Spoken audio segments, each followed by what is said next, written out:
Dear students, in this lecture we will talk about the romantic non-fiction. This is the part of romantic prose. लेकिन जो हमने पहले part discuss किया है वो फिक्शन था, मींस के जो नॉवेल्स वगैरह इस तरह की चीज़ें नॉन फिक्शन में एसेस वगैरह शामिल होते हैं। इसके जो मेन राइटर्स है वो देखें। First of all Charles Lamb, बहुत important writer. Most popular essayist of this period is Charles Lamb. इस दौर का रोमांटिक एज के सबसे मशहूर एसेइस्ट थे, ऐसे लिखने वाले, वो चार्ल्स लैम्ब थे। He is the most lovable of all essays, and in his hand the essay reached its perfection. वो बहुत ज़्यादा मोहब्बत की जाती है उनसे एज एन एसेइस्ट, और उनके हाथ में ही जो ऐसे है वो अपनी परफेक्शन तक पहुंच गया। He lived a very humble, honest and most self-sacrificing life. उन्होंने बड़ी आजिज़ी वाली, ईमानदारी वाली और बहुत कुर्बानी वाली जिंदगी गुजारी। He never married, उन्होंने कभी भी शादी नहीं की, but devoted his life in taking care of his sister Mary, who was subject to mental fits. उन्होंने कभी शादी नहीं की, उन्होंने अपनी लाइफ पूरी खर्च कर दी थी, वक्फ कर दी थी अपनी जो बहन है मैरी, उनकी देखभाल करने के लिए, जो जिसको मेंटल फिट्स वगैरह, दौरे वगैरह पड़ते थे, in one of which she had fatally wounded her mother. और ऐसे ही एक जहनी दौरे में उसने अपनी माँ को भी बहुत ज़्यादा जख्मी कर दिया था। अ friend of Coleridge and Wordsworth, Lamb is most famous for his essays of Elia and Tales from Shakespeare, co-authored with his sister Mary. वो जो हमने रोमांटिक पोइट्स का जिक्र किया था, Coleridge and Wordsworth, Charles Lamb उनका दोस्त था, और वो अपने दो works essays of Elia and tales from Shakespeare की वजह से बहुत मशहूर है। The style of Lamb is described as quaint. उसके स्टाइल को थोड़ा क्वेंट मींस ओल्ड फैशन्ड कहा जा सकता है, because it has the strangeness which we associate with something old fashion. क्योंकि इसमें एक अजीब सा पन है जिसको हम लोग किसी ओल्ड फैशन से एसोसिएट कर सकते हैं। We can easily trace in his English the imitation of 16th and 17th century writers he most loved, Sir Thomas Browne, Fuller, Milton, Sir Isaac Walton। तो उसके वर्क्स अगर आप पढ़ें तो आपको जो 16वीं 17वीं सदी के राइटर्स हैं उनकी थोड़ी सी कॉपी नजर आएगी, इसलिए उसको जो है वो क्वेंट कहते थे कि पुराने वर्ड्स वगैरह कॉपी करता है। The works of Charles lamb can be divided into three periods. उसके कामों को आप तीन पीरियड्स में डिवाइड कर सकते हो। The first period is his early literary effort, जब शुरू शुरू में उसने कोशिशें शुरू की थी, पहला दौर वो है। It includes his romantic romance Rosamund Gray, एक रोमांस उसने लिखा था रोज़ामेंड ग्रे के नाम से। It also includes his poetic drama John Woodvil and various other immature works in prose and poetry. इसके अलावा भी उसने और कुछ वर्क्स लिखे थे जो काफी इमेच्योर थे। His second period was largely devoted to the literary criticism. दूसरे पीरियड में वो literary criticism की तरफ आ गया, मीन्स तनकीद वगैरह की तरफ। And the Tales from Shakespeare may be regarded as his first successful literary venture. और Tales from Shakespeare समझा जाता है उसका पहला कामयाब जो एक अदबी तजुर्बा था। In 1808, Specimens of English dramatic poets contemporary with Shakespeare was appeared, एक और वर्क उसने लिखा।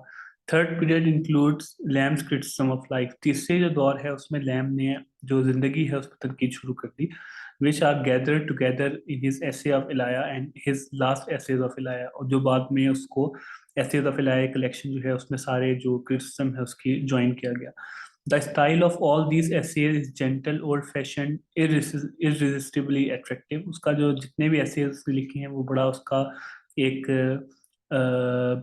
आप कह सकते हैं कि बहुत जेंटल किस्म का और बहुत ज़्यादा शरीफ किस्म का उसका स्टाइल है लिखने का, ओल्ड फैशन है, लेकिन वो अट्रैक्टिव इतना है कि आप उसको रेजिस्ट नहीं कर सकते। Lamb was specially fond of old writers. ये खास बात बेटा उसके वो पुराने राइटर्स से बहुत इम्प्रेस था। And borrowed unconsciously from Browne, Religio Medici and from the early dramatist. उसने जो ब्राउन था जिससे वो राइटर से वो इंस्पायर्ड था, उसके वर्ड्स ने कुछ मतलब कि बोरो किए उससे कुछ अर्ली ड्रामेटिस्ट से भी। दूसरा जो प्रोज राइटर है नॉन फिक्शन, विलियम हैजलिट, जो मशहूर है। William Hazlitt had almost no formal education. William Hazlitt ने कोई मतलब कि दूसरा फॉर्मल एजुकेशन स्कूल यूनिवर्सिटी किया वो हासिल नहीं की, but cultivated a keen interest in literature and painting. लेकिन उसको फिर भी लिटरेचर में और पेंटिंग में बहुत इंटरेस्ट था। Hazlitt was a more vigorous and less mannered essayist than Lamb. वो ज़्यादा विगुरस मीन्स पावरफुल था कि जो इसकी राइटिंग्स हैं उसमें एनर्जी ज़्यादा नजर आती थी, लेकिन उस लेस मैनर्ड का मतलब होता है कि बात कहने का सलीका उससे लैम्ब से कम था, क्योंकि ज़ाहिर है पढ़ा लिखा नहीं था। He was an independent spirit, आज़ाद इंसान था, maintained his radicalism throughout his life, और उसने पूरी जिंदगी जो अपनी इनकलाबी सोच है उसको बरकरार रखा विलियम हेजलिक ने। Hazlitt wrote many volumes of essays, उसने बहुत सारे एसेज लिखे। His first publication was the philosophical psychological tract an essay on the principles of human action, ये उसका नाम है। Lecturing on Shakespeare, which appeared as characters of Shakespeare's play in 1817। Shakespeare के ऊपर कुछ लेक्चर आपको मिलते हैं characters of Shakespeare's play के नाम से।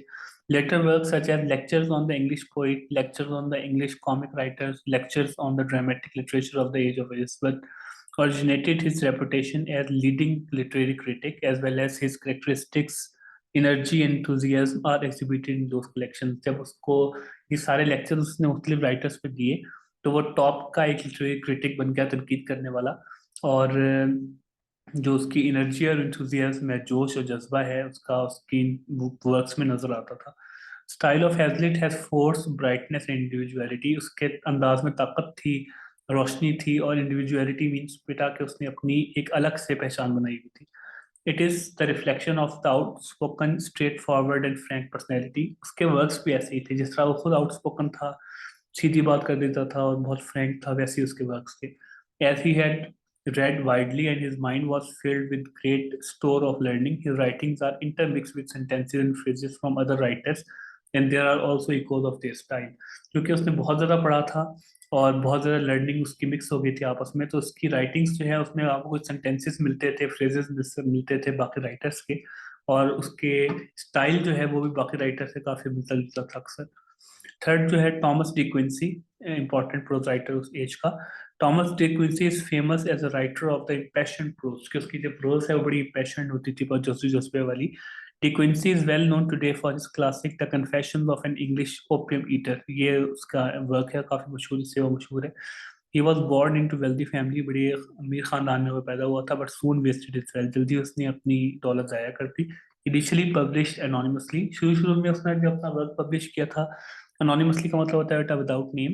De Quincey's work became popular enough to demand a second expanded version in 1856, लेकिन उसका वर्क इतना पॉपुलर हो गया कि लोगों ने डिमांड किया कि इसका अगला वर्जन भी दिया जाए। The speciality of his style form in describing incidents of purely personal interest in language suited to their magnitude. उसकी स्पेशलिटी ये थी स्टाइल की कि वो प्योरली पर्सनल इंटरेस्ट के जो इंसिडेंट्स होते हैं, जो वाकयात थे, पर्सनल वाकयात जो लोगों के साथ पेश आते हैं, उनको ऐसे लैंग्वेज में वो बयान कर सकता था जो उसके साइज के लिहाज से, उस वाक्य के लिहाज से बड़े मतलब के रेलिवेंट होती थी। As they appear in the eyes of the writer, जिस तरह से एक राइटर को नजर आना चाहिए वो। His works are more imaginative and melodious than many poetic writers. Poetic work, उसके प्रोज वर्क्स जो हैं बेटा बहुत ज़्यादा इमेजिनेटिव हैं, ज़्यादा मेलोडियस हैं बहुत सारे पोएटिक वर्क से। The only defect of his style the only defects of his style are that he disagrees too much, he digresses too much. उसका एक ही डिफेक्ट है उसके स्टाइल का कि वो बहुत डाइग्रेस करता है, मीन्स कि बहुत ज्यादा वो, हम कहते हैं पटरी से उतर जाना या टॉपिक से हट जाना। Often stops in the mid of the fine paragraph to talk about some trivial thing by way of jest. वो जो एक बड़ा अच्छा पैराग्राफ लिख रहा होता है लेकिन बीच में वो रुक जाएगा और किसी मामूली सी चीज के बारे में बात करेगा, सिर्फ मजाक के लिए। But in spite of these defects, his prose is still among the few supreme examples of style in English language। फिर भी इन खामियों के बावजूद उसको टॉप का राइटर समझा जाता है। He was highly intellectual writer as well as his interests were very wide। वो बहुत इंटेलेक्चुअल था, उसके इंटरेस्ट बहुत वाइड थे, बहुत ज़्यादा चीज़ों में उसका इंटरेस्ट था। He wrote mostly in the form of articles for journals and he dealt with all sorts of subjects about himself। ज़्यादातर वो अखबारों के लिए आर्टिकल्स लिखता था और जितने भी उसके और उसके दोस्तों से रिलेटेड सब्जेक्ट्स थे उनको वो डील करता था। Life in general, art, literature, philosophy, religion, whatever, आप जिस बारे में उससे बात करें तो वो उसको डिस्कस कर सकता था। तो ये तीन जो है इंपॉर्टेंट आपके रोमांटिक एज के, जिसको आप नॉन फिक्शन प्रोज राइटर है वो कहेंगे, इनको आपने तीनों को उस रेफरेंस से प्रिपेयर करना है। Thank you so much.